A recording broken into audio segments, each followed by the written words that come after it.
nirampa sa entablado alang sa pagpakita sa ilang kaanyag, talento ug maayong pagtubag sa pangutana sa gihimong pageant night sa Binibining Gandang Reyna 2013 diin si Kim Barbie maoy nakasungkit sa corona atong Hunyo 29, 2013 dito sa City Auditorium.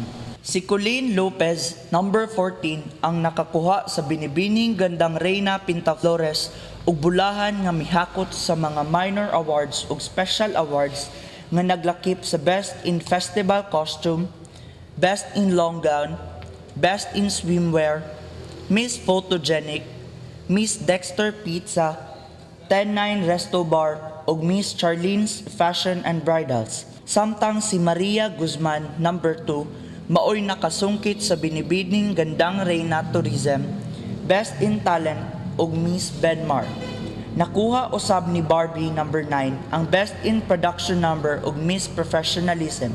Wala nagpabitin si Valerie Garcia, number 12, kinsa misakmit sa second runner-up ug Miss Congeniality, samtang napili usab si Angel May Rubin, number 7, bilang runner-up. Sa susamang pageant ug award si Pleby Nalzaro, number 11, bilang Miss San Miguel ug Miss Kasabihan.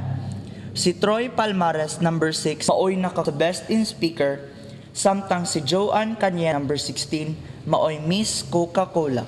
Rampa ang tulok Becky nga midaog ni at milabay nga Binibining Gandang Reyna 2012 nga o sila Sia Abeliana, Binibining Gandang Reyna, May Lore Billones, first runner-up, og si Tony Abeliana, second runner-up.